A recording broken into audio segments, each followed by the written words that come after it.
मनुष्य अपने दुख से पैदा नहीं होता, वह धीरे धीरे उसे अपनी आदतों से रचता है। जो जीवन को नरक बनाता है वह बाहर नहीं, भीतर बैठी आदतें हैं। चलो, इन 7 आदतों को ओशो की दृष्टि से समझते हैं। हर समय कब, कैसे, क्यों पूछने की आदत मन का जाल। मन उत्तर ढूंढता है, लेकिन जीवन कोई समस्या नहीं है। जीवन तो एक रहस्य है। तुम हर चीज सोचते रहते हो, क्या होगा अगर ऐसा हुआ तो, अगर वह न मिला तो, अगर लोग क्या कहेंगे। यह आदत सबसे बड़ी विनाशक है, क्योंकि सोच जीवन को रोक देती है। सोचना अच्छा है, लेकिन लगातार सोचना जहर है। ज्यादा सोचते हो तो ऊर्जा दिमाग में फंस जाती है। जहां ऊर्जा रुकी, वहीं जीवन रुक गया। उपाय: मिनट प्रतिदिन बस सांस को देखना शुरू करो। सांस की लय मन को पिघला देती है। हर काम में परफेक्ट बनने की आदत, असंभव को पकड़ने की कोशिश। पूर्णता का खोजी कभी खुश नहीं हो सकता। तुम जो करते हो उसमें बेहतरीन बनना चाहते हो। यह अच्छी आदत लगती है, लेकिन धीरे धीरे यह तुम्हें कठोर बना देती है। तुम्हें लगता है, मैं परफेक्ट नहीं दिखा तो लोग क्या कहेंगे, मैं असफल ना हो जाऊं। परफेक्शनिज्म का परिणाम: डर, दबाव, तुलना, निराशा, असफलता से घबराहट और अंत में ठहराव। पूर्ण बनो नहीं, सहज बनो। सहजता ही सुंदरता है। खुद को भूल जाना। जो दूसरों को खुश करने में लगा रहता है वह धीरे धीरे खुद को खो देता है। तुम हर व्यक्ति की हां में हां मिलाते हो, नहीं कहने से डरते हो। अपने मन की बात दबा देते हो ताकि सामने वाला नाराज ना हो जाए। यह आदत धीरे धीरे आत्मा का विनाश करती है, क्योंकि तुम वही नहीं रहते जो तुम हो। तुम दूसरों की उम्मीदों का संग्रह हो जाते हो। सबको खुश करने की कोशिश सबसे बड़ी मूर्खता है। जो खुद से खुश नहीं है उसे तुम क्या खुश करोगे। टाल मटोल, कल कर लूंगा, समय को खो देना। अभी ही जीवन है, कल केवल मन की चाल है। तुम सोचते हो, अब भी नहीं, बाद में, अभी मजा कर लूं, काम कल करूंगा। या डर के कारण काम टाल देते हो। टालना जीवन की सबसे धोखेबाज आदत है। यह धीरे धीरे तुम्हारा जोश, ऊर्जा और आत्मविश्वास ले लेती है। जीवन में कितने मौके बस इसलिए चले गए क्योंकि तुमने कहा कल। जो अब भी नहीं जीता वह कभी नहीं जी सकता। तुलना करने की आदत अपने को मिटा देना। तुलना सबसे बड़ा जहर है। तुम हमेशा देखते हो, वह मुझसे बेहतर है, उसके पास ज्यादा है, उसका जीवन आसान है। तुलना तुम्हें 2 हिस्सों में तोड़ देती है। एक वह जो तुम हो, और एक वह जो तुम बनना चाहते हो। इस अंतराल में दर्द पैदा होता है। हर व्यक्ति अनोखा है। तुलना करोगे तो अपनी अनोखापन खो दोगे। अपनी भावनाएं दबाने की आदत भीतर ज्वालामुखी बनाना।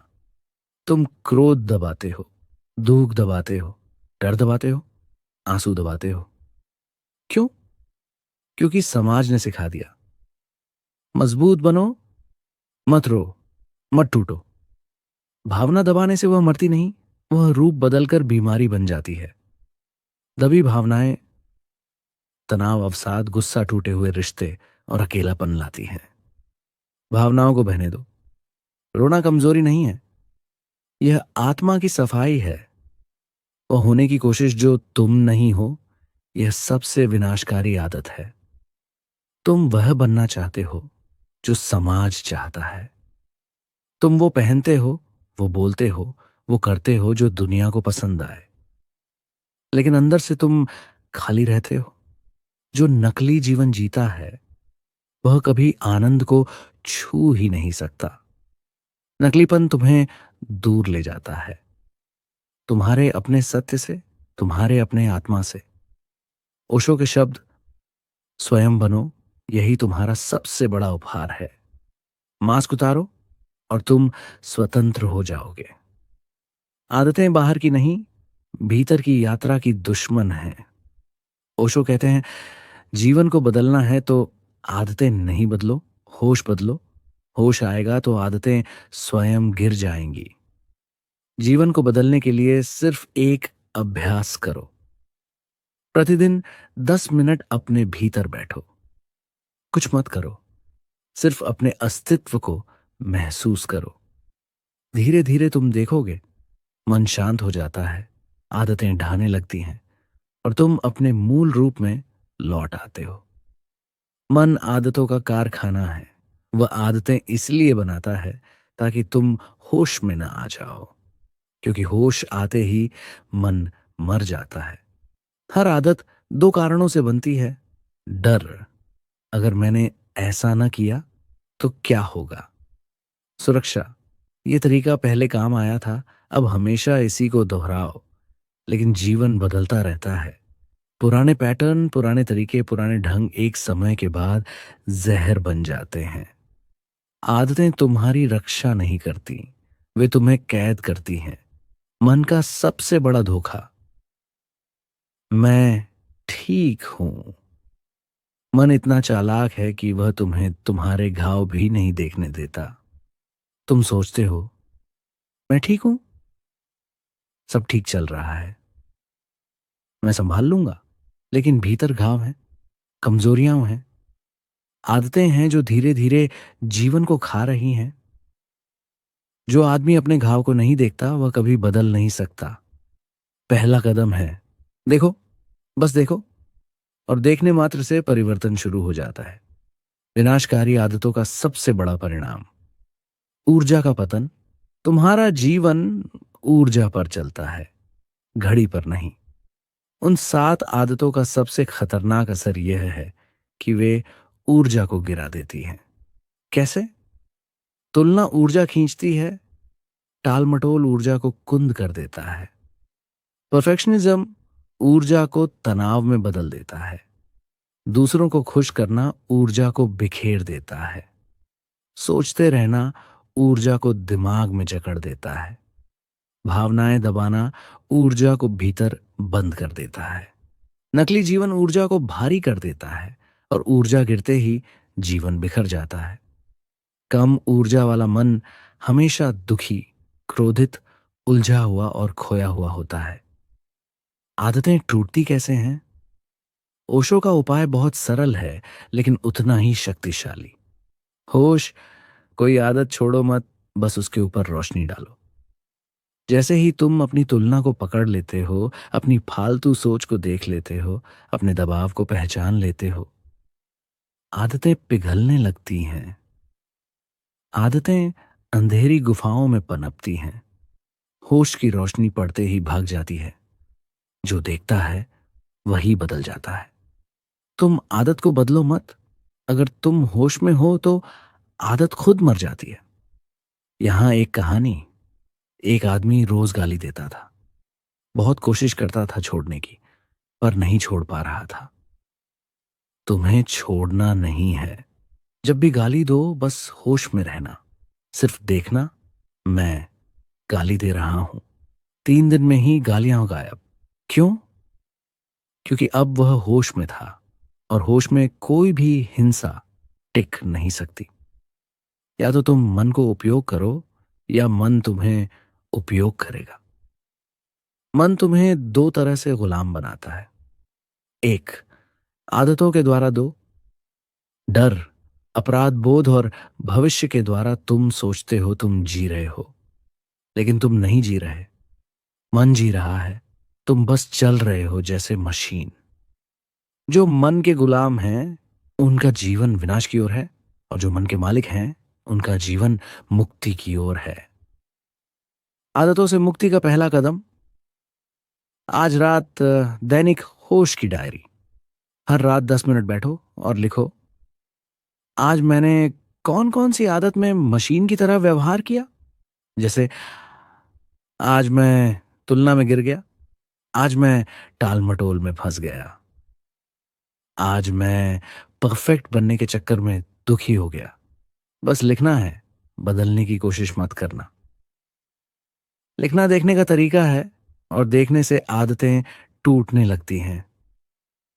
आदतें मन की होती हैं, लेकिन वे शरीर में जम जाती हैं। इसलिए ओशो कहते हैं, शरीर को मुक्त करो, आदतें स्वयं टूट जाएंगी। 5 मिनट शेकिंग मेडिटेशन बहुत शक्तिशाली है।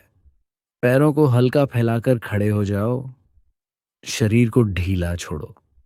बस 5 मिनट हल्का हल्का हिलते रहो। कोई नियंत्रण नहीं, कोई नियम नहीं। शरीर को खुद चलने दो।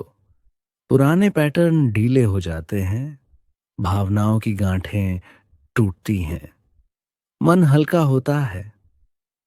मौन तुमको तुम्हारे आदतों से दूरी देता है। मौन में तुमने मन को पकड़ा, मन तुम्हें नहीं पकड़ पाता। मिनट का मौन हर घंटे, ये तुम्हें एक नए स्तर पर ले जाएगा। आदतें होती हैं, प्रेम जीवित होता है। जहां प्रेम है, वहां आदतें टिक नहीं सकती।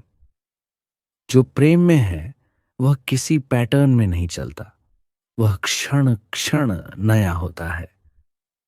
जब तुम होश में होते हो, तुम प्रेम में होते हो, अपने साथ भी, दूसरों के साथ भी।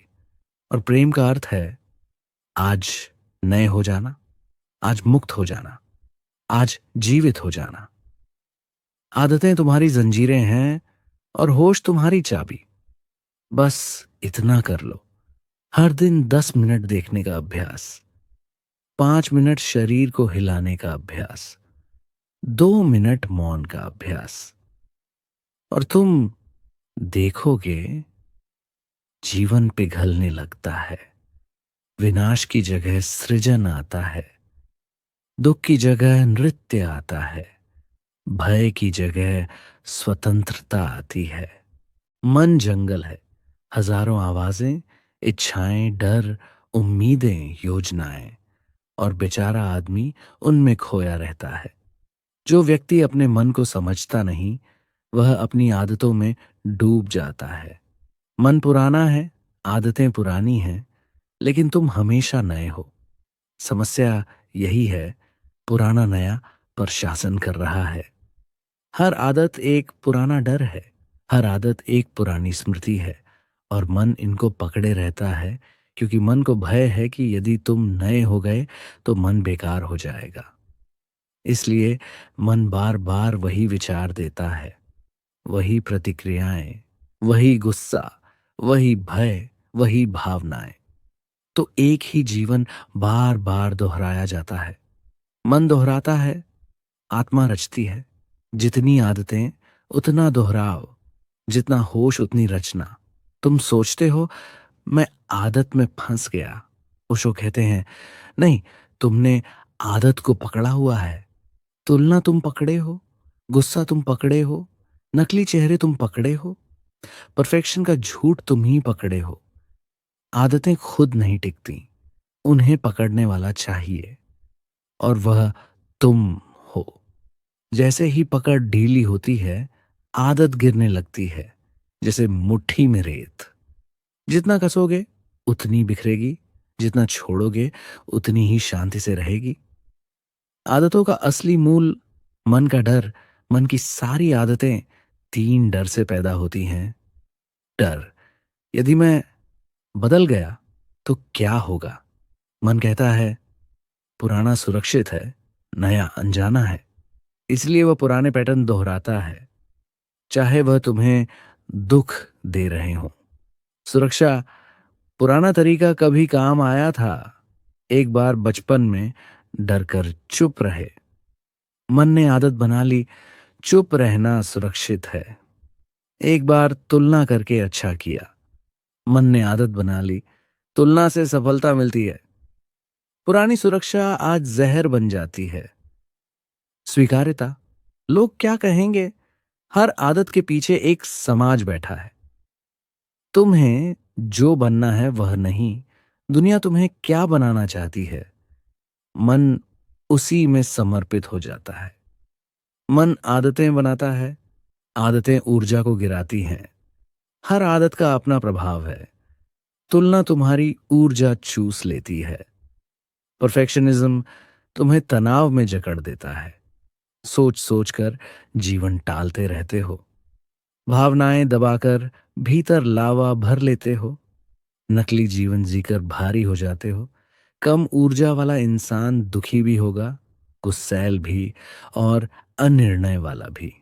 ऊर्जा तेज हो जाए तो आदतें वैसे ही टूटने लगती हैं जैसे बर्फ धूप में पिघल जाती है। इसलिए ओशो का पूरा विज्ञान है, ऊर्जा को मुक्त करो। ऊर्जा मुक्त कैसे होती है?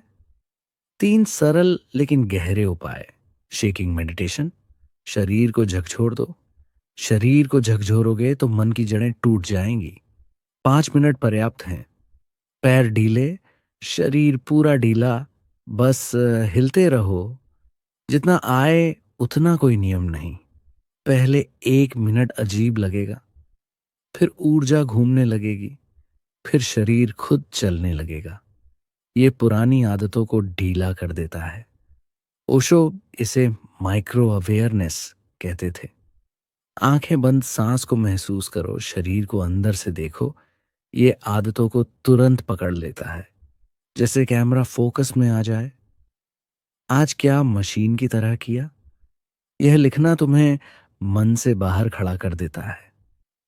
और जो बाहर खड़ा हो जाए वह मन का दास नहीं रहता। कोई भावना गलत नहीं, उसे दबाना गलत है। जब तुम क्रोध दबाते हो, दर्द रोकते हो, आंसू छुपाते हो, तो वे भीतर घूमते रहते हैं और धीरे गोली बन जाते हैं। एक दिन यही तनाव, अवसाद, अकेलापन और गुस्सा बनकर निकलते हैं। भावनाएं नदी हैं, बहने दो। रोना कमजोरी नहीं, ये आत्मा की सफाई है। तुम खुद को खो देते हो जब तुम वही बनने लगते हो जो दुनिया देखना चाहती है। यह आदत आत्मा को मार देती है। जो तुम नहीं हो उसकी कोशिश मत करो। मास्क उतारो। नकलीपन सबसे बड़ा पाप है। नकली जीवन भारी करता है, सच्चा जीवन हल्का, और हल्के जीवन में ही ध्यान उतरता है। ओशो का पूरा जोर एक ही चीज पर है, होश। आदत को बदलो मत, उसे देखो। देखना ही परिवर्तन है। देखते ही तुम मशीन से मनुष्य बन जाते हो। जब तुम देखते हो, तुलना गायब, गुस्सा गायब, डर गायब, नकलीपन गायब, क्योंकि होश में कोई अंधेरा टिकता नहीं। यहां ओशो शैली में गहरी आंतरिक यात्रा। जैसे जैसे हिलो, अपने भीतर जमा हुआ तनाव टूटता महसूस करो। सांस को भीतर जाते और बाहर आते देखो। कोई विचार आए, बस उसे गुजरते देखो। आज कौन सी आदतें चली? तुमने किन जगहों पर होश खोया? बस लिख दो। यही जागरण का आरंभ है। सारे दुख इसलिए हैं क्योंकि तुम कुछ करते रहते हो। जरा रुक कर देखो। एक ऐसा क्षण आता है जब तुम देखते हो, विचार उठते हैं, भावनाएं आती हैं, मन अपनी चालें चलता है, और तुम बस देख रहे हो। ये देखना आदतों का अंत है। जब आदतें टूटने लगती हैं, तुम हल्के होने लगते हो। ऊर्जा बढ़ने लगती है, मन शांत होने लगता है, घाव भरने लगते हैं, असली तुम उभरने लगते हो। ये सबसे सुंदर क्षण होता है। तुम पहली बार अपने बनते हो। इससे बड़ा आनंद कोई नहीं कि तुम वही बन जाओ जो अस्तित्व ने तुम्हें बनाया है। आदतें बाहर नहीं टूटती, भीतर टूटती हैं। जो व्यक्ति होश में आता है, उसका कोई हिस्सा पुराना नहीं रहता। वह हर क्षण नया होता है। आदतें पुराने से जुड़ी हैं, होश नए से जुड़ा है। इसलिए होश बढ़ेगा, आदतें गिरेंगी। आदतें मजबूत ही होश कमजोर। यही जीवन का विज्ञान है। आदतें तुम्हारी जंजीर हैं, होश तुम्हारी चाबी। दुनिया बदलने की कोशिश मत करो, बस जागो। जागरण ही मुक्ति है। आदतें गिरती हैं तो मौन जन्म लेता है, और मौन कोई ध्वनि नहीं है, ये तुम्हारा मूल स्वरूप है। जब तुम आदतों को देखना शुरू करते हो, धीरे धीरे उनमें दरारें पड़ने लगती हैं। ये दरारें ही तुम्हारे भीतर मौन के द्वार खोलती हैं। क्योंकि सोच कम होती है तुलना ठंडी पड़ती है, प्रतिक्रियाएं धीमी हो जाती हैं, नकली चेहरा टूटने लगता है और अचानक एक अंतराल मिलने लगता है जहां न विचार है, न आवाज है, न डर है, न भविष्य है, सिर्फ तुम हो। ये मौन तुम्हारा जन्म सिद्ध अधिकार है, पर आदतों ने उसे ढक रखा है। जब मौन भीतर उतरता है तो तुम पहली बार खुद को अलग महसूस करते हो। तुम देखते हो विचार चल रहा है, लेकिन विचार मैं नहीं हूं। भावना उठ रही है, लेकिन भावना मैं नहीं हूं। आदत चल रही है, लेकिन उसमें शामिल मैं नहीं हूं। यह है साक्षी भाव। साक्षी ही मुक्ति है। साक्षी में मन का खेल दिखाई देने लगता है, और जो दिखाई दे जाए वह शक्ति खो देता है। यह साक्षी भाव वह तल है जहां आदतें खुद गिरने लगती हैं। क्यों? क्योंकि साक्षी को कोई छू नहीं सकता। साक्षी विचारों का मालिक है, विचार साक्षी के नहीं। मन का सबसे बड़ा खेल, तुम वही हो जो मैं कहता हूं। मन तुम्हें हमेशा बताता है तुम गुस्सैल हो, तुम कमजोर हो, तुम गलत हो, तुम में कमी है, तुम ऐसा नहीं कर सकते। और धीरे धीरे तुम वही बन जाते हो जो मन कहता है। मन झूठ बोलता है और तुम उस झूठ को सत्य मान लेते हो। यही पूरी गुलामी है। मन हमेशा तुम्हें तुम्हारा सबसे कमजोर संस्करण दिखाता है, क्योंकि मन जानता है अगर तुमने अपनी सच्ची शक्ति देख ली तो मन की दुकान बंद। इसलिए वह आदतों के जरिए तुम्हें वही पुराना बनाए रखता है। साक्षी के बढ़ने पर मन क्यों घबराता है? क्योंकि मन मरने लगता है। होश जैसे जैसे बढ़ता है, मन का क्षेत्र छोटा होता जाता है। इसलिए जब कोई व्यक्ति होश में आने लगता है तो मन तीन तरीके से विद्रोह करता है। एक, ज्यादा सोचने लगना, ध्यान कराने की कोशिश करो, मन विचारों की बाढ़ ला देता है। दो, भावनाएं तेज कर देना, गुस्सा बढ़ जाता है, समस्याएं बड़ी लगने लगती हैं, क्योंकि मन जानता है तुम अब होश पकड़ रहे हो। पुरानी आदतों को और मजबूत करना, तीन पुरानी प्रतिक्रियाएं और भी तीव्र हो जाती हैं। ये बुरा नहीं, ये संकेत है कि तुम सही रास्ते पर हो। जैसे अंधेरा ज्यादा घना होता है सूर्योदय से ठीक पहले। तुमने दर्द से बचने के लिए आदतें बनाई थी। जब जीवन में दर्द आया, मन ने कहा दोबारा मत भूलना, और एक आदत जन्मी। किसी घटना ने तुम्हें डरा दिया, बचपन में डांट पड़ी, आदत बन गई चुप रहने की, गुस्सा दबाया गया। आदत बन गई सबको खुश करने की, समाज ने आदेश दिया ऐसा बनो, यह मत करो, लोग क्या कहेंगे। कभी असफल मत होना। और तुमने अपने असली स्वरूप पर परत दर परत नकली चेहरों की चादर डाल दी।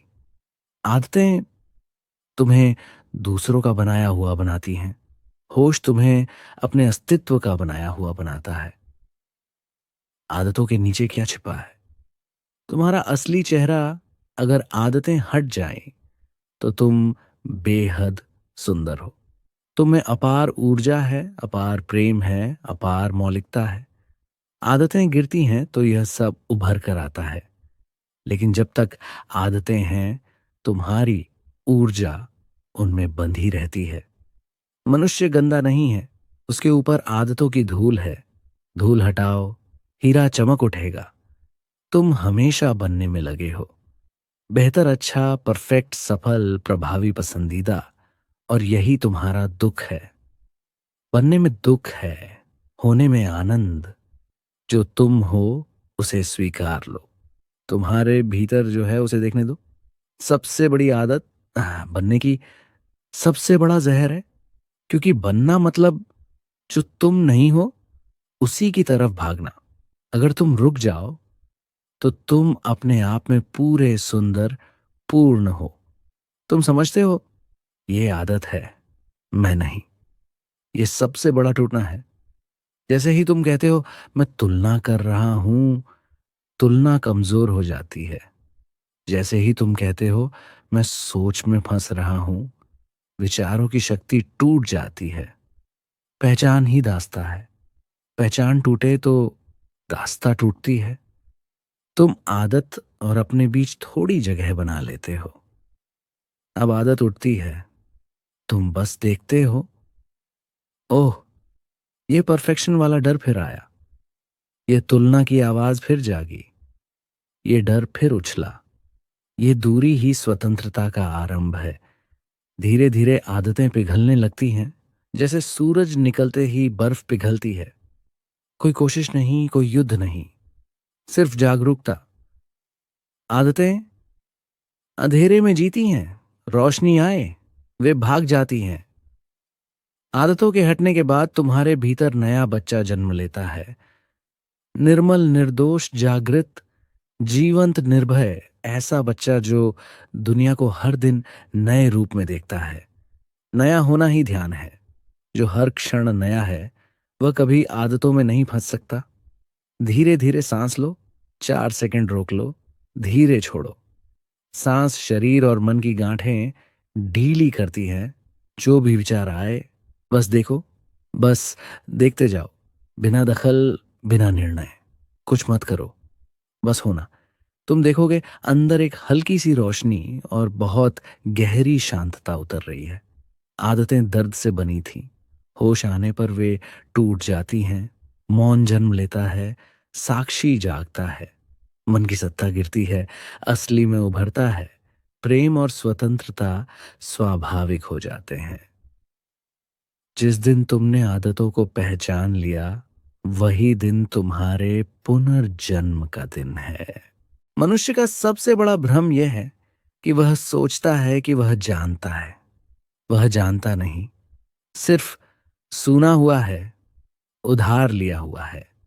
पहला सत्य, तुम्हें सारे उधार फेंकने होंगे, तभी तुम्हारा अपना अनुभव उगेगा। हम मंदिरों में जाते हैं, किताबों में डूबते हैं, गुरुओं को सुनते हैं, लेकिन सब बाहर है। भीतर की आवाज से सामना करने की हिम्मत बहुत कम लोग करते हैं। जो भीतर उतरता है वही पहली बार जीता है। भीतर उतरने का पहला संकेत है चुप्पी। बाहर शोर है, लोगों का, अपेक्षाओं का, समाज का, अतीत का। लेकिन तुम्हारी असली ताकत एक ऐसी जगह से आती है जहां कोई शोर नहीं। इस चुप्पी में तुम देख पाते हो। तुम दुखी इसलिए नहीं हो कि दुनिया बुरी है, तुम दुखी इसलिए हो कि तुम अपने मन पर भरोसा करते हो। मन हमेशा बेचैन रहेगा, उसकी फितरत है भटकना। और यदि तुम मन के पीछे चलते रहे, जीवन कभी संतोष नहीं देगा। पर जैसे ही तुम मन को देखने लगते हो, बस देखने लगते हो, मन शांत होने लगता है। ये देखना ही ध्यान है। ध्यान का मतलब है मन को रोकना नहीं, मन से अलग हो जाना। धीरे धीरे पहचान ढलने लगती है। तुम महसूस करोगे तुम मन नहीं हो, तुम भावनाएं नहीं हो, तुम स्मृतियां नहीं हो, तुम वह हो जो सबको देख रहा है। एक साक्षी। ये साक्षी जाग जाए तो जीवन का स्वाद बदल जाता है, जैसे कोई कड़वाहट से मीठे में बदल जाए। जब तुम साक्षी हो जाते हो तो बाहरी जीवन वही रहता है, लेकिन तुम बदल जाते हो। दिन वही है, लोग वही हैं, काम वही हैं, पर तुम्हें अब कोई चीज पकड़ नहीं पाती। पूर्व में इसे द्वितीय जन्म कहा गया है। पहला जन्म शरीर का है, दूसरा जन्म चेतना का। इस दूसरे जन्म में जीवन एक खेल बन जाता है। गंभीरता गायब हो जाती है। तुम हंसते हो, बहते हो, जीते हो, पर भीतर कहीं कोई अचल केंद्र बना रहता है, जहां कोई हलचल नहीं। ये अचल केंद्र तुम्हें जीवन के हर तूफान में शांत रखता है। लोग तुम्हें कुछ भी कहें, अपमान करें, अनादर करें, तुम भीतर से अछूते रहते हो, क्योंकि सम्मान अनादर का खेल मन का खेल है। साक्षी इन सब में शामिल नहीं होता। जिस दिन तुम प्रतिक्रिया देना छोड़ दोगे, उस दिन तुम शक्तिशाली हो जाओगे। प्रतिक्रिया का अर्थ है कोई तुम्हें छू गया है, तुम छुई मुई जैसे हो। पर जब साक्षी प्रगाढ़ हो जाए, कोई भी तुम्हें चोट नहीं पहुंचा सकता, क्योंकि तुम्हें पकड़ने के लिए अंदर कुछ बचा ही नहीं। अब जीवन सरल हो जाता है। हर पल उपहार है, हर घटना एक शिक्षा है, हर संबंध एक दर्पण है जिसमें तुम खुद को और गहराई से देखते हो। धीरे धीरे तुम्हें पता चलता है कि दुनिया में सबसे बड़ी संपत्ति न पैसा है, न पद, न सम्मान। सबसे बड़ी संपत्ति है होश, जागरण। जिसके पास होश है, उसके पास सब कुछ है। और जिसके पास होश नहीं, वह चाहे कितना भी सफल दिखे, भीतर भिखारी ही रहता है। मनुष्य अपने दुखों को मिटाना चाहता है, लेकिन वह कभी उनकी जड़ों तक नहीं जाता। वह सिर्फ लक्षण मिटाता है। जड़ें गहरी रहती हैं, इसलिए दुख बार बार वापस आ जाता है। दुख की जड़ क्या है? मन की पकड़। मन हर बात को पकड़ लेता है। कोई कहे कि तुम मूर्ख हो, तो मन पकड़ डीच लेता है। कोई कहे कि तुम बहुत महान हो, तो मन पकड़ डीच लेता है। मन को सिर्फ पकड़ना आता है, छोड़ना उसकी फितरत में नहीं। पर जब तक तुम छोड़ना नहीं सीखते, तुम मुक्त नहीं हो सकते। छोड़ना ही स्वतंत्रता है। लेकिन छोड़ना कैसे आए, उसका राज है। देखना, जैसे ही तुम मन को पकड़ते हुए देखते हो, मन ढीला पड़ने लगता है। एक दिन ऐसा आता है जब तुम महसूस करते हो मन एक मशीन है, उसकी आदतें हैं। तुम मशीन नहीं हो, तुम वह चेतना हो जो मशीन को चलाते हुए भी देख सकती है। इस समझ से मन के बोझ हल्के पड़ने लगते हैं। अब तुम चीजों को व्यक्तिगत नहीं लेते। लोग क्या कहते हैं, क्या करते हैं, वह तुम्हें हिलाता नहीं। धीरे धीरे तुम्हारे भीतर एक खाली जगह बनती है। यह खालीपन डरावना लगता है, लेकिन इसी खालीपन में सारा सत्य छिपा है। ये खालीपन ही ध्यान का जन्म स्थान है। जब तुम खाली होते हो, तो तुम ग्रहणशील हो जाते हो। पानी भरे पात्र में नई धारा नहीं आ सकती। जो खाली है वही भर सकता है। जीवन भी तुम्हें तभी छू सकता है जब तुम खाली हो। समर्पण का अर्थ है मैं कुछ नहीं जानता, मैं कुछ नहीं हूं, मैं खाली हूं। समर्पण किसी व्यक्ति के सामने नहीं, समर्पण अस्तित्व के सामने। ये समर्पण जैसे ही होता है, भीतर परिवर्तन शुरू हो जाता है। तुम महसूस करते हो कि जीवन वह नहीं है जो तुम सोचते थे। जीवन बहुत सूक्ष्म है, बहुत शांत, बहुत प्रेमपूर्ण। तुम्हारे भीतर एक मौन उतरता है, ऐसा मौन जो आवाजों के बीच भी रहता है। अब तुम चलते हो, पर भीतर शांत हो। बोलते हो, पर भीतर मौन हो। लोगों के बीच रहते हो, पर भीतर अकेले हो। लेकिन यह अकेलापन सुंदर है, फूल की तरह। अब जीवन एक संघर्ष नहीं, एक नृत्य बन जाता है। तुम्हारे कदमों में सहजता आती है, तुम्हारी आंखों में गहराई, तुम्हारी उपस्थिति में शांति। यही वह अवस्था है जिसे बुद्धि, कृष्ण, लाओ त्सु सभी ने जागरण कहा है। इस जागरण में तुम्हें दुनिया वैसी ही दिखती है, लेकिन भीतर कुछ मूल बदल चुका होता है। अब तुम प्रतिक्रिया नहीं करते, सिर्फ उत्तर देते हो, वह भी प्रेम से। अब तुम चोट नहीं खाते, क्योंकि चोट खाने वाला अहम भीतर नहीं रहा। अब तुम अपने भीतर एक अलग ही धुन सुनते हो, जो पहले कभी नहीं सुनी। यही तुम्हारी असली पहचान है, यही तुम्हारा जन्म है, और यही तुम्हारा घर है। जब भीतर मौन आता है, तो शुरुआत में वह बहुत हल्का होता है, जैसे किसी दूर घाटी में घंटी की धीमी सी आवाज। तुम सुन तो लेते हो, लेकिन पकड़ नहीं पाते। फिर धीरे धीरे वह मौन गहरा होने लगता है। यह मौन खाली नहीं, यह ऊर्जावान है। ये खामोशी मृत नहीं, जीवित है। तुम जितने मौन होते जाओगे, अस्तित्व उतना ही तुम्हें भरता जाएगा। ये मौन तुम्हें दुनिया से दूर नहीं ले जाता। ये मौन तुम्हें दुनिया में ही अलग तरह से उपस्थित करता है। अब तुम किसी भीड़ में भी खड़े रहो, भीतर तुम्हारा केंद्र अचल रहता है। बातें चल रही हैं, पर तुम बातों के किनारे खड़े हो। भावनाएं आती हैं, पर वे तुम्हें बहा नहीं ले जाती। क्रोध उठता है, लेकिन तुम उसके पीछे नहीं भागते। तुम उसे आते हुए, रहते हुए और जाते हुए देख लेते हो। ये देखना ही मुक्ति है। जब तुम भावनाओं को देख लेते हो, तो भावनाएं तुम्हें छू नहीं पाती। यहां से भीतर एक अद्भुत हल्कापन आता है। तुम्हें लगता है जैसे पूरे जीवन का बोझ उतर गया हो। तुम पहली बार अपने आप के साथ अकेले होने का आनंद लेते हो, बिना किसी डर के। यही मौन तुम्हें अहंकार से मुक्त करने लगता है। अहंकार आवाज है, मौन उसका अंत है। जब मौन गहरा होता है, तो तुम समझते हो कि तुम्हारे जीवन में जो भी संघर्ष थे, वे तुम्हारी आवाज से थे, तुम्हारी अपेक्षाओं से थे, तुम्हारी धारणाओं से थे। मौन के आते ही संघर्ष गिरने लगते हैं, जैसे पत्ते पतझड़ में गिरते हैं।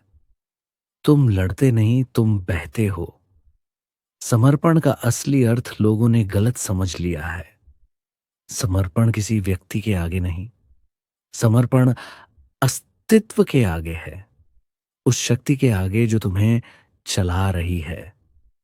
समर्पण का मतलब है, अब मैं नहीं चलाऊंगा, जो होना चाहता है होने दूंगा। यही से असली परिवर्तन शुरू होता है। समर्पण तुम्हें पिघलाता है, और जब तुम पिघलते हो, अस्तित्व तुम्हें नए आकार में ढाल देता है। इस पिघलने की प्रक्रिया पहले थोड़ी दर्द देती है, क्योंकि पुरानी पहचान टूटती है। तुम महसूस करते हो, जो मैं वर्षों से समझता था वह गलत था। मेरी सारी धारणाएं, मेरे सारे मैं झूठ के ढेर थे। ये टूटना जरूरी है। जैसे बीज टूटे बिना अंकुर निकल नहीं सकता। जब पुराना टूटता है, तो भीतर एक नई ताजगी जन्म लेती है। एक नई दृष्टि, एक नई महक, एक नई आंख। अब तुम दुनिया को वैसे नहीं देखते। अब तुम लोगों को बदलने नहीं जाते। तुम समझते हो कि लोग वही हैं जो वे हैं। अब तुम परिस्थिति को दोष नहीं देते, क्योंकि तुम समझते हो कि तुम्हारी दृष्टि ही तुम्हारा संसार है। अब प्रतिक्रिया गायब होने लगती है। अब जीवन तुम्हें हिला नहीं पाता। तुम साक्षी से जीते हो, और जब साक्षी स्थिर हो जाता है, तो व्यक्ति एक नई तरह की ऊर्जा से भर जाता है। पहले तुम काम करते थे, अब काम तुमसे होता है। पहले तुम प्रेम खोजते थे, अब प्रेम तुम्हारे भीतर से बहता है। पहले तुम शांति ढूंढते थे, अब शांति तुम्हारी प्रकृति बन जाती है। यहीं से जीवन तुम्हें छूने लगता है। तुम्हारा चलना, तुम्हारा बोलना, तुम्हारा मौन, सब में एक अलग ही महक उतर आती है। यही महक जागरण का संकेत है। यह जागरण मंजिल नहीं, यात्रा की शुरुआत है। अस्तित्व अब तुम्हारे साथ नए द्वार खोलता है, ऐसे द्वार जिन्हें शब्दों में बयान नहीं किया जा सकता। जब भीतर जागरण की महक उतरती है, तो शुरुआत में वह बहुत सूक्ष्म होती है। जैसे सुबह के पहले प्रहर में अंधेरे के बीच हल्की सी रोशनी। वह रोशनी पूरी नहीं होती, लेकिन संकेत देती है कि अब दिन दूर नहीं। यही शुरुआत है चेतना के फैलने की। चेतना सूरज जैसी है, जैसे ही उगती है, अंधकार अपनी शक्ति खो देता है। तुम्हारे भीतर भी वही प्रक्रिया होती है।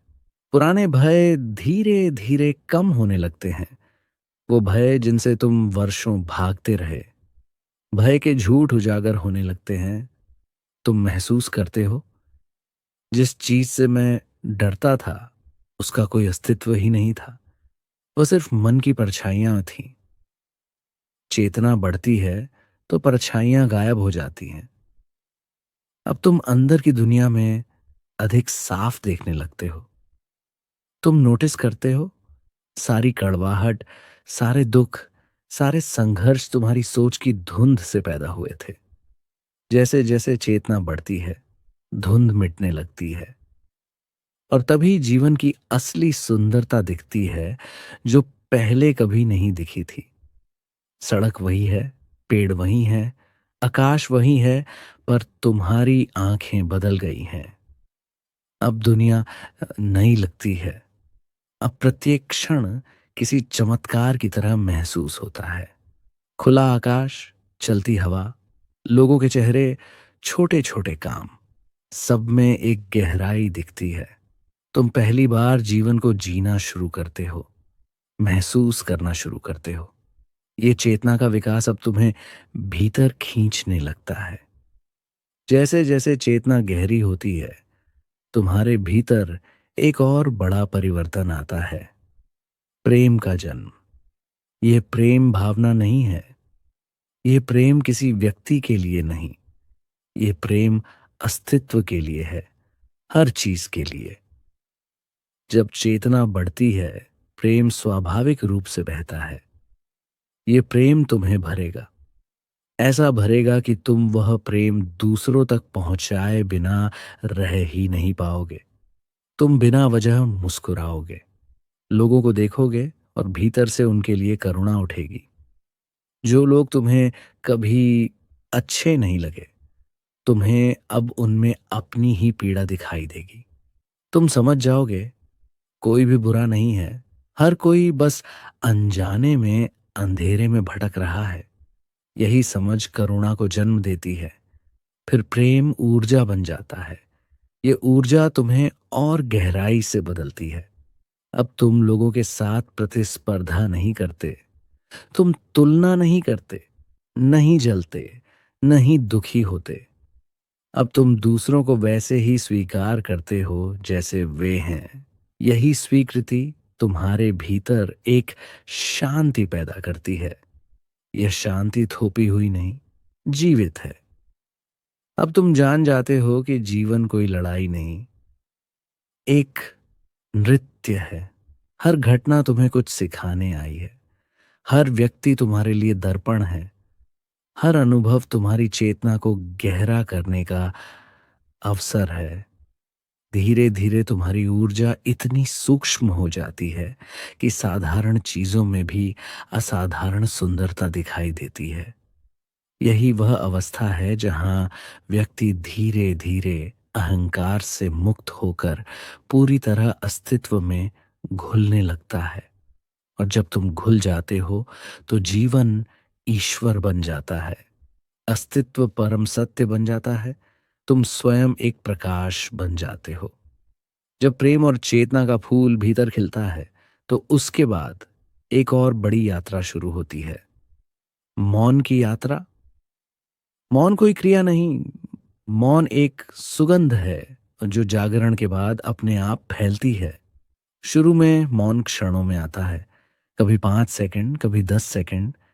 एकदम से सब शांत हो जाता है। न कोई विचार, न कोई तनाव, न कोई पहचान, सिर्फ होने का स्वाद। पहले तो यह क्षण चौंकाते हैं। तुम सोचते हो, अभी क्या हुआ? यह भीतर की इतनी शांति कहाँ से आई? लेकिन यह शांति सचमुच कहीं से नहीं आती, यह हमेशा अंदर थी। सिर्फ विचारों का शोर इतना था कि तुम उसे सुन नहीं पाते थे। जैसे जैसे तुम इन शांत क्षणों को पहचानते हो, वे बढ़ने लगते हैं। अब 10 सेकंड की शांति धीरे धीरे मिनटों में बदल जाती है। मौन तुम्हें छूने लगता है, वह तुम्हें भीतर खींचता है, वह तुम्हें अपने घर जैसा लगता है। जैसे मछली को पानी स्वाभाविक है, वैसे ही मनुष्य के लिए मौन स्वाभाविक है। मौन का अर्थ है मन गिर गया, सत्ता रह गई, विचार हट गए, पर चेतना बची रही। यही चेतना तुम्हारा असली स्वरूप है। धीरे धीरे तुम महसूस करते हो कि तुम मौन को करते नहीं, मौन स्वयं होता है। यहां से तुम्हारी ऊर्जा में एक विशाल परिवर्तन आता है। मौन मन का नहीं, हृदय का नहीं, अस्तित्व का होता है। और जब अस्तित्व बोलता है तो वह आवाज नहीं, अनुभव बन जाता है। जब मौन भीतर से गहरा होने लगता है, तब वह तुम्हें तुम्हारी छिपी हुई परतों तक ले जाता है। ये परतें वही हैं जिन्हें तुमने कभी देखा भी नहीं, कभी छुआ भी नहीं। पहली परत है संवेदनशीलता। तुम हर चीज को अधिक गहराई से महसूस करने लगते हो। एक पत्ता गिरता है, तुम्हें उसके गिरने में भी कोई रहस्य दिखाई देता है। हवा चलती है, तुम्हें उसमें कोई संदेश सुनाई देता है। लोग मुस्कुराते हैं, तुम्हें उनकी आंखों का मौन दिखता है। तुम्हारा हृदय धीरे धीरे एक वाद्य यंत्र बन जाता है, जिस पर अस्तित्व अपना संगीत बजाने लगता है। दूसरी परत है दृष्टि। अब तुम जीवन को जैसा वह है वैसा देखना शुरू करते हो। तुम्हें कोई चीज अलग नहीं लगती। अब दुख और सुख में फर्क छोटा हो जाता है। धूप और छांव एक ही नृत्य के दो कदम लगते हैं। तुम्हें पता चलता है जीवन में कुछ भी गलत नहीं है, गलत सिर्फ तुम्हारा दृष्टिकोण था। तीसरी परत है निर्लिप्तता। यह उदासी नहीं, यह ठंडापन नहीं, ये बड़ा सुंदर अनुभव है। निर्लिप्तता का अर्थ है तुम जीवन में पूरी तरह रहते हो, लेकिन जीवन तुम्हें छू नहीं सकता। तुम प्रेम करते हो, लेकिन प्रेम तुम्हें जला नहीं सकता। तुम दुख देखते हो, लेकिन दुख तुम्हें गिरा नहीं सकता। तुम दुनिया में चलते हो, लेकिन दुनिया तुम पर हावी नहीं हो सकती। यहां से आत्मा की असली यात्रा शुरू होती है। अब तुम देखते हो, तुम शरीर नहीं हो, तुम मन नहीं हो, तुम भावनाएं नहीं हो, तुम इनके पीछे की साक्षी हो। यही साक्षी तुम्हारा असली घर है। साक्षी बनो और तुम अमर हो जाओगे। जब साक्षी चेतना स्थिर होती है तो आनंद एक स्थायी अवस्था बन जाता है। ये आनंद खुशी की तरह आता जाता नहीं, ये भीतर से जन्मता है। ये तुम्हारा स्वभाव बन जाता है। अब तुम न दुख खोजते हो, न खुशी। दोनों तुम्हारे अतिथि बन जाते हैं।